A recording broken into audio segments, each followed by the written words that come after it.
Hello વિદ્યાર્થી મિત્રો, જો વિડીયો ઝાંખો દેખાતો હોય તો સેટિંગમાં જઈને ક્વોલિટીમાં જઈને હાયર પિક્ચર ક્વોલિટી અથવા 720 પિક્સલ ઉપર ક્લિક કરી નાખવાનું, એટલે તમારો વિડીયો એકદમ ક્લીન દેખાશે. વિદ્યાર્થી મિત્રો, welcome to YouTube channel D solution. આજે આપણે જોવાનું છે ધોરણ 7ની હિન્દીની આઈડિયલ સ્વાધ્યાય પોથીમાં પાઠ નંબર 1 બીજા સત્રનો, બરાબર. એ આજે આપણે સોલ્વ કરવાનો છે, જેનું કવિતા છે બેટી કવિતા છે. એ આજે આપણે સોલ્વ કરવાની છે. વિડીયો ગમે તો લાઇક કરજો, શેર કરજો, કોમેન્ટ કરજો, અને કોઈ વિદ્યાર્થીને જરૂર હોય તો એને પણ આપણો વિડીયો વોટ્સઅપ દ્વારા કે બીજા કોઈ પણ દ્વારા પણ શેર કરી શકો છો. ચાલો તો હવે આપણે પાઠની શરૂઆત કરીએ. આ પાઠમાં પહેલાં વિકલ્પો આપેલા છે. કોઈને ખાલી જગ્યા હોય, કોઈને પ્રશ્ન હોય, આઈડિયલ નોખી સ્વાધ્યાય પોથી હોય. પણ ટૂંકમાં આ વિડીયોમાં બધા પ્રશ્નો તમારા આવી જશે, એટલે ખોટી ચિંતા કરતા નહીં કે સાઈડમાં તો પહેલાં વિકલ્પ છે, એટલે બરાબર. ચાલો તો હવે આપણે પાઠની શરૂઆત કરીએ. પહેલાં આપેલા છે વિકલ્પો. પહેલો પ્રશ્ન છે, બેટી ક્યાં બનના ચાહતી હે? તો જવાબ આવશે ડી, એ અને સી. એટલે એમાં આવશે તારા અને સીમાં આવશે સહારા. એટલે 2 જવાબ આવશે. પછી બીજું છે, બેટી કિસ પર ચલકર દુનિયા કો દેખેગી? તો જવાબ આવશે એ, અપને પાँव પર. પછી ત્રીજું, બેટી કિસકો ચૂમના ચાહતી હે? તો જવાબ આવશે સી, હવા. પછી આગળ બીજો પ્રશ્ન, રિક્ત સ્થાનો કી પૂર્તિ કીજીએ, એટલે કે ખાલી જગ્યા પૂરો. એમાં પેલું છે, ફૂલ જૈસી સુંદર મેં બાગો મેં ખીલુંગી? તો જવાબ આવશે ફૂલ. પછી બીજું, બેટી હું મેં બેટી મેં તારા બનूंगी? તો જવાબ આવશે તારા. પછી ત્રીજું, અપને પાँव ચલકર મેં દુનિયા કો દેખूंगी? તો જવાબ આવશે પાँव. પછી ચોથું, ફૂલ શબ્દ કા વિલોમ શબ્દ કાંટે હે? એટલે વિલોમ એટલે કે વિરોધાર્થી શબ્દ. તો ફૂલનું વિલોમ શબ્દ શું થાય? તો કે કાંટે. પછી આગળ ત્રીજો પ્રશ્ન, સહી વાક્ય કે સામને સહી और गलत के सामने गलत का निशान लगाए. એમાં પેલું છે, બેટી दूसरों का सहारा बनना चाहती है? તો જવાબ આવશે સાચું. પછી બીજું, બેટી आसमान में उजाला करना चाहती है? તો જવાબ આવશે ખોટું. પછી આગળ ચોથો પ્રશ્ન, निम्नलिखित प्रश्नों के 1-2 वाक्य में उत्तर लिखिए. એમાં પેલું છે, બેટી किसकी तरह धरती पर चमकना चाहती है? तो जवाब आवश्य कि जिस तरह आकाश में चांद चमकता है उसी चांद की तरह बेटी धरती पर चमकना चाहती है. પછી બીજું, धरती पर चमक कर बेटी क्या करेगी? तो कि बेटी धरती पर चमक कर चारों ओर अपना प्रकाश फैलाएगी. પછી ત્રીજું, बेटी क्यों पढ़ना चाहती है? तो कि बेटी मेहनत से अपने पैरों पर खड़ी होना चाहती है. वह पूरी दुनिया को देखना और समझना चाहती है और आगे बढ़ना चाहती है, इसलिए वह पढ़ना चाहती है. પછી આગળ ચોથું, बेटी दुनिया को कैसे देखना चाहती है? तो कि बेटी पढ़ लिख कर अपने पैरों पर खड़ी होकर दुनिया के व्यवहारों को देखना चाहती है. પછી આગળ પાંચમું, बेटी दुनिया को कैसे समझना चाहती है? तो कि बेटी मेहनत कर पढ़ लिख कर अपने पैरों पर खड़ी होकर अपनी बुद्धि का विकास करके लोगों के व्यवहारों को देखकर दुनिया को समझना चाहती है. પછી छठું, बेटी तितली बनकर क्या करना चाहती है? तो कि बेटी तितली बनकर बागों में घूमना एवं हवा को चूमना चाहती है. પછી આગળ સાતમું, बेटी पढ़ लिख कर क्या करेगी? तो कि बेटी पढ़ लिख कर आत्मनिर्भर बनना चाहती है और दुनिया के व्यवहारों को देखना और समझना चाहती है. પછી आठमુं, बेटी सहारा बनने के लिए क्या करेगी? तो कि बेटी सहारा बनने के लिए पहले पढ़ लिख कर आत्मनिर्भर बनेगी, लोगों के व्यवहारों को देखेगी, समझेगी और अच्छे कार्य करेगी. પછી આગળ નવમું, फूल जैसी सुंदर बनकर बेटी कहाँ खिलेगी? तो कि फूल जैसी सुंदर बनकर बेटी बागों में खेलेगी. પછી આગળ 10मुं, बेटी काव्य से हमें क्या प्रेरणा मिलती है? तो कि बेटी काव्य में हमें यह प्रेरणा मिलती है कि हम बेटा बेटी में अंतर नहीं रखना चाहिए. बेटियां भी बेटों की तरह आगे बढ़ सकती है और उन्नति कर सकती है. પછી આગળ આવે છે 5મો પ્રશ્ન, निम्नलिखित प्रश्नों के उत्तर लिखिए. पहला प्रश्न है, बेटी की क्या क्या तमन्नाएं हैं? तो कि बेटी तारा बनना चाहती है, चांद की तरह चमकना चाहती है, तितली बनकर हवा को चूमना चाहती है, दुनिया रूपी बगीचे में फूल की तरह खिलना चाहती है. પછી બીજો પ્રશ્ન, आत्मनिर्भर बनने के लिए आप क्या करोगे? तो अपनी रीते जवाब आपी सकिए कि आत्मनिर्भर बनने के लिए हम खूब पढ़ाई करेंगे, अपनी योग्यता के अनुसार मेहनत से काम करेंगे, खुद पर विश्वास रखकर अपनी जिम्मेदारियों को निभाते हुए सफलतापूर्वक लक्ष्य हासिल करने की कोशिश करेंगे। आत्मनिर्भर एटले पोतानी रीते। पछी आगे त्रीजું, बेटी की तरह आप किसी का सहारा बनने के लिए क्या क्या करेंगे? तो आपणी रीते जवाब आपणे आपवानो छे। तो कि बेटी की तरह किसी का सहारा बनने के लिए मैं पहले पढ़ लिख कर आत्मनिर्भर बनूंगा, जिसमें मैं लोगों की मदद कर सकूं। गरीबों के बच्चों की शिक्षा एवं उनके पालन पोषण के लिए कार्य करूंगा। पछी आगळ चौथું, बड़े होकर आप क्या बनना चाहते हैं और क्यों? तो कि मैं बड़ी होकर वकील बनना चाहती हूँ। वकील बनकर मैं लोगों को उनके अधिकार दिलाने में मदद करूंगी। किसी के भी साथ अन्याय नहीं होने दूंगी। गरीबों की मदद करूंगी। लोगों का उचित न्याय दिलवाऊंगी।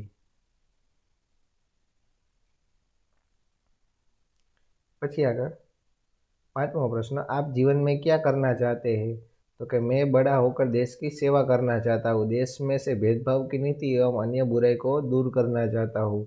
देश में से बेईमानी और भ्रष्टाचार को मिटाऊंगा। ऐसे में एक आदर्श समाज का निर्माण करना चाहता हूँ। पछी आगळ आवे छे छठो प्रश्न, निम्नलिखित काव्य पंक्तियों का भावार्थ लिखिए। एमां पहली काव्य पंक्ति छे, गगन पे चमके चंदा मैं धरती पे चमकूंगी, धरती पर चमकूंगी मैं उजियारा करूंगी। पंक्ति शू कहवा मांगे छे? तो कि बेटी कहती है कि जिस तरह आकाश में चांद चमकता है वैसे ही मैं धरती पर चमकूंगी और चारों ओर प्रकाश फैलाऊंगी। पछी आगळ बीजी पंक्ति छे, पढ़ूंगी लिखूंगी मैं मेहनत करूंगी, अपने पांव चलकर मैं दुनिया को देखूंगी, दुनिया को देखूंगी मैं दुनिया को समझूंगी। आ काव्य पंक्ति शू कहवा मांगे छे? तो कि प्रस्तुत पंक्ति में बेटी कहती है कि मैं पढ़ लिख कर और मेहनत करके आगे बढ़ूंगी, मैं आत्मनिर्भर बनूंगी, मैं दुनिया के व्यवहारों को देखूंगी और दुनिया को समझूंगी। पछी आगळ आवे छे सातमो प्रश्न, समानार्थी शब्द लिखिए। सहारा एटले के आधार, गगन एटले के नभ आकाश पण आवे, बेटी एटले के पुत्री, पछी चौथું उजियारा एटले के उजाला, दुनिया एटले के संसार, फूल एटले के पुष्प।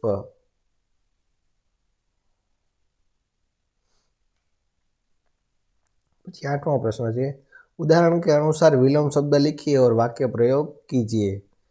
बराबर, हवे जो सफल तो विलोम एटले के विरोधार्थी शुं थाय? असफल। तो बेयनुं आपणे वाक्य प्रयोग करशुं। तो कि तेनसिंग एवरेस्ट पर पहुंचने में सफल हुए।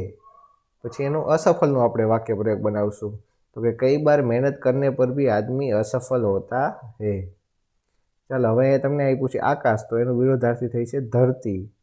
तो पहला आकाशनुं बनावशुं वाक्य प्रयोग। तो कि आकाश में बहुत सारे पक्षी उड़ रहे हैं। हवे बनावशुं धरतीनुं।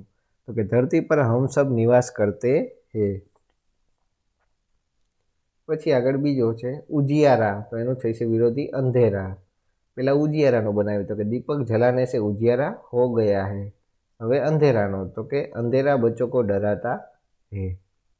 पछी आगळ त्रीजुं इधर नुं विरोधी उधर। एमां पेलुं इधरनुं वाक्य प्रयोग, तो कि इधर ज्यादा भीड़ है। हवे उधरनुं, तो कि उधर कम भीड़ है। पछी आगळ चौथुं भलाईनुं विरोधी बुराई। तो भलाईनुं विरोधी थयुं बुराई, भलाईनुं वाक्य प्रयोग, तो कि हमें लोगों की भलाई के लिए काम करना चाहिए। हवे बुराईनुं वाक्य प्रयोग, तो कि हमें किसी की बुराई नहीं करनी चाहिए। पछी पांचमुं पाना तो खोना। हवे पानानुं वाक्य प्रयोग, तो कि मीना प्रतियोगिता में प्रथम इनाम पाना चाहती थी। हवे खोनानुं वाक्य प्रयोग, तो कि यदि हम पेड़ पौधों को जतन नहीं करेंगे तो हमें उन्हें खोना पड़ेगा। पछी आगळ नवमो प्रश्न, उदाहरण के अनुसार वचन परिवर्तन करके वाक्य में प्रयोग कीजिए। उदाहरण तरीके घोड़ा आप्युं छे तो वचन परिवर्तन करी तो घोड़े थई जशे। तो वाक्य प्रयोग शुं थशे एनुं? तो कि पेलुं घोड़ा दौड़ रहा है। हवे घोड़ेनुं, तो कि घोड़े दौड़ रहे है। एक हतुं ने अहींया घणा बधा थई गया। चालो आमां पेलुं छे मैं, तो एनुं वचन परिवर्तन थई जशे हम। तो कि मैं स्कूल जा रहा हूँ, तो कि हम स्कूल जा रहे हैं। पछी बच्चे, तो एनुं वचन परिवर्तन बच्चा। तो कि मैदान में बच्चे खेल रहे हैं। बीजुं थशे कि मैदान में बच्चा खेल रहा है। पछी त्रीजुं छे खिलौना। वचन परिवर्तन थई छे खिलौने। एनुं वाक्य प्रयोग, तो कि मेरे पास खिलौना है। પછી બીજું આવશે કે દુકાન में अनेक खिलौने है।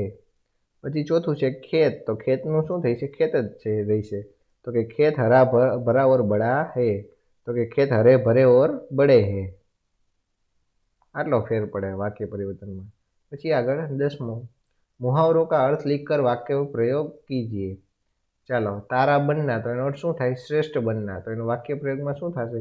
તો કે मेहनत करने वाले लोग अवश्य तारा बनकर दिखाते हैं। પછી બીજું, हवा को चूमना એટલે કે मंजिल पाना, તો એનું વાક્ય પ્રયોગ શું થશે? मैं पढ़ लिख कर हवा को चूमना चाहता हूँ। પછી ત્રીજું, अपने पाँव पर चलना એટલે आत्मनिर्भर बनना, वाक्य प्रयोग શું થશે? તો કે प्रत्येक व्यक्ति को अपने पाँव पर चलकर सफलता प्राप्त करनी चाहिए। ચાલો પછી આગળ 11મું, निम्नलिखित वाक्यों में से गुणवाचक विशेषण छांटकर लिखिए। गुणवाचक એટલે કે કોઈ એવો ભાવ હોય, કોઈ એવું વિશેષ જે વાક્યમાં હોય તો એ તમારે શોધીને લખવાનું છે। તો પેલું છે વરદરાજ ચતુર બાલક થા, તો આમાં શું તમને નવું કંઈક વિશિષ્ટ લાગે છે? તો કે ચતુર, તો જવાબ આવશે ચતુર। પછી બીજું, फूल बाजार में पीले गुलाब मिलते हैं, તો જવાબ આવશે पीले गुलाब। गुलाब તો છે પણ કેવા? પીળા છે। પછી ત્રીજું, मिर्च का स्वाद तीखा होता है, તો જવાબ આવશે तीखा। પછી ચોથું, શહેરો में पंजाबी खाना मिलता है, તો કયું ખાવાનું મળે છે? તો કે પંજાબી ખાવાનું તો મળે છે પણ કેવું? પંજાબી। પછી પાંચમું, સફેદ કપડોं में दाग तुरंत दिखाई देता है, તો પણ દાગ તો દેખાય છે પણ કેવા કપડામાં? તો કે સફેદ કપડામાં, તો જવાબ આવશે સફેદ। પછી આગળ 12મો પ્રશ્ન, निम्नलिखित शब्दों में से निश्चित संख्यावाचक और अनिश्चित संख्यावाचक विशेषण को छांटो, એટલે કે અલગ કરવાનું છે, બરાબર। ચાલો, કઈ એટલે કે અનિશ્ચિત છે, તો કે बाग में कई पेड़ है। પછી બીજું છે થોડા, તો આ પણ કેવું છે? અનિશ્ચિત સંખ્યાવાચક, उसने थोड़ा पानी पिया। પછી 50, તો એ કન્ફર્મ જ છે કે 50 જ તે, એમ વધારે નહીં ને ઓછાય નહીં, તો કે નિશ્ચિત સંખ્યાવાચક, ફિક્સ જ છે આ, તો કે उसके पास 50 रुपये है। પછી ચોથું ढाई, આ પણ કેવું છે? નિશ્ચિત સંખ્યાવાચક કહેવાય, તો કે પ્રેમ 2.5 अक्षर का शब्द है। પછી પાંચમું છે बहुत, તો આ પણ કેવું છે? અનિશ્ચિત સંખ્યાવાચક કહેવાય, તો કે મોહન को बांसुरी से बहुत प्यार था। પછી છઠ્ઠું कुछ, તો આ પણ કેવું કહેવાય? અનિશ્ચિત સંખ્યાવાચક કહેવાય, તો એનું વાક્ય પ્રયોગ શું થશે? તો કે उसने कुछ कंकर उठाए। ગણી ન શકાય તો એ અનિશ્ચિતમાં આવે, ગણી શકાય તો એ નિશ્ચિતમાં આવે। પછી આગળ 7મું, ચોગુના, તો આ ગણી શકાય છે તો આવશે નિશ્ચિતમાં, તો કે आज फिर से उसने चौगुना वजन उठाया। પછી આગળ 8મું, ચોથા, તો ગણી શકાય તો કે નિશ્ચિતમાં આવશે, તો કે आज चौथा मैच है। પછી 9મું, જ્યાદા, તો કે અનિશ્ચિત કહેવાય, તો કે અજયને आज ज्यादा खाना खाया। પછી 10મું, ચારો, તો આ પણ ગણી શકાય તો કે નિશ્ચિત સંખ્યાવાચક, તો કે चारों दिशाओं में सन्नाटा है। પછી આગળ 13મું, निम्नलिखित वाक्यों में से विशेषण पहचान कर लिखिए। ચાલો, એમાં પેલું છે પાણી ગંધહીન હોતા હે, તો વિશેષણ શું છે? તો કે ગંધહીન। પછી બીજું, ગૌરવ तीसरी कक्षा में पढ़ता है, तो विशेषण શું આવશે? तीसरी। પછી ત્રીજું, ज्यादा लोग बैठने से नाव उलट गई, તો જવાબ આવશે ज्यादा। પછી ચોથું, कैसा साहसी बालिका थी, તો કેવી હતી બાલિકા? તો કે साहसी। પછી પાંચમું, हमारे देश की चारों दिशा रक्षित है, તો જવાબ આવશે ચારો। છઠ્ઠું, પૂર્વ દિશામાં સૂર્યોદય હોતા હે, તો કઈ દિશામાં સૂર્યોદય થાય? તો કે પૂર્વ દિશા, તો વિશેષણ શું થશે? પૂર્વ। પ્રશ્ન પૂછવાનો એટલે આવડી જાય, તો કે વહ આદમી जा रहा था, તો કોણ जा रहा था? તો કે वह। પછી 8મું, कई लोग नर्मदा की परिक्रमा करते हैं, तो કોણ પરિક્રમા નર્મદાની કરે? તો કે कई लोग। પછી 9મું, बाल्टी में थोड़ा सा पानी है, तो बाल्टी में શું છે? તો કે थोड़ा सा पानी। પછી 10મું, शरीर के साथ मन स्वच्छ रखना जरूरी है, तो શું આવશે? સ્વસ્થ। પછી આગળ 14મું, दिए गए शब्दों को शब्दकोश के क्रम में लिखिए। બરાબર, આપ્યું છે તમને એને શબ્દકોશ એટલે કે કક્કાના ક્રમમાં તમારે ગોઠવવાનું છે। કક્કામાં ક ખ ગ વારાફરતી આવે ને એમ તમારે ગોઠવવાનું છે। તો પહેલાં આવશે અંબર, પછી કષ્ટ, પછી ગર્વ, પછી મિસાલ અને પછી આવશે શાન। અવાળા શબ્દો બધા પહેલાં આવશે, જે સ્વર હોય ને એ બધા પહેલાં આવે। પછી આગળ 15મું,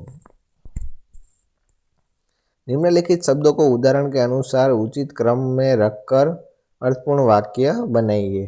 ચાલો, શબ્દ છે चाहिए का, चाहिए का प्रसार घर घर होना में शिक्षिका। तो आ बधाना तमारे उपयोग करीने वाक्य बनाववानुं छे। तो वाक्य शुं बनशे तो के घर घर में शिक्षा का प्रसार होना चाहिए। पछी एवी रीतना आप्युं छे आपणने आ वाक्य आप्युं छे। तो आनुं वाक्य शुं बनशे तो के नीम मूलत भारत का धरती पेड़ है। पछी बीजुं आप्या छे शब्द तो एनुं वाक्य आ बनशे तो के दांतों के लिए नीम की दातुन श्रेष्ठ होती है। नीम एटले के લીમડાનું दातण। पछी आ त्रीजुं आप्युं छे शब्द तो एनुं वाक्य आ रीते बनशे तो के दिया जलाकर आंगन में रख दिया। पछी आगळ चौथुं आप्युं छे तो चौथामां पण तमने शब्द आप्या छे एना उपरथी आपणे वाक्य बनावी शकीए। आप्या छे आ बधा शब्दों तो के हमें खाने में अधीरता नहीं दिखानी चाहिए। पछी पांचमुं आप्युं छे तमने तो एना उपरथी आ वाक्य बनशे तो के हमारे व्यवहार में विनम्रता भी होनी चाहिए। पछी आगळ 16मुं छे लेखन कार्य। तो कोईपण एक व्यक्तिनुं नाम आव्युं छे, एना जन्म विषे, एनुं बाल्यकाळ एटले नानपण, शिक्षा, पछी जे क्षेत्रमां एमने मोटा मोटुं योगदान होय एनुं तमारे लखवानुं छे। तो एमां पेલું आपणने आप्युं छे कल्पना चावला जे स्पेसमां गया हता ए। बराबर। चालो तो एना विषे लखवानुं। पहेला जन्म विषे, पछी बाल्यकाळ, पछी शिक्षा, एवी रीतना। तो कि कल्पना चावला का जन्म हरियाणा प्रांत के करनाल में हुआ था। उन्होंने आरंभिक शिक्षा मॉडल टाउन करनाल के टैगोर विद्यालय से प्राप्त की। इंजीनियरिंग की शिक्षा पंजाब इंजीनियरिंग कॉलेज चंडीगढ़ से प्राप्त की। इसके बाद वे अमेरिका गई और टेक्सास विश्वविद्यालय से एरोस्पेस इंजीनियरिंग में एमएससी की डिग्री हासिल की। कल्पना चावला अंतरिक्ष यात्री के रूप में प्रसिद्ध है। वे अंतरिक्ष में पहुंचने वाली विश्व की प्रथम महिला थी। 1 फरवरी 2003 को उनका अंतरिक्ष यान धरती पर लौट रहा था, तभी उसके दुर्घटनाग्रस्त हो जाने से कल्पना चावला की मृत्यु हो गई। જ્યારે પાછું આવતું હતું એમનું અંતરિક્ષ યાન, એને કંઈક ટેકનિકલ ખામીને લીધે કે સ્પેસમાં યાનમાં કંઈક ખામી સર્જાણી જેને લીધે યાનીય અંતરિક્ષમાં તેમનું મૃત્યુ થઈ જાય છે। પછી બીજા છે સરોજિની નાયડુ। तो कि सरोजिनी नायडू का जन्म 13 फरवरी 1879 को दक्षिण भारत के हैदराबाद नगर में हुआ था। पिता अघोरनाथ चट्टोपाध्याय निजाम राज्य के शिक्षा विभाग में उच्च अधिकारी थे। उन्होंने पुत्री की शिक्षा के लिए अंग्रेजी और फ्रेंच अध्यापक नियुक्त किए। सरोजिनी को शुरू से ही काव्य रचना के प्रति लगाव था। उनके गोल्डन थ्रेशोल्ड और ब्रोकन विंग्स काव्य संग्रह बहुत प्रसिद्ध हुए। अपने मधुर कंठ के कारण उन्हें भारत कोकिला भी कहा जाता है। उन्हें स्वतंत्रता आंदोलन में सक्रिय भूमिका अदा की थी। चलो तो आपणो आ पाठ अहींया पूरो थाय छे। विडियो सारो लाग्यो होय तो लाइक करजो, कमेंट करजो અને બીજા વિદ્યાર્થીઓને પણ મોકલજો। બરાબર, વોટ્સએપ દ્વારા, જેથી કરીને આપણે પણ બીજાને મદદરૂપ થઈ શકીએ। ચાલો તો વળી પાછા મળશું આપણે નવા વિડીયોમાં। ત્યાં સુધી જોતા રહો આપણી ચેનલ ડી સોલ્યુશન।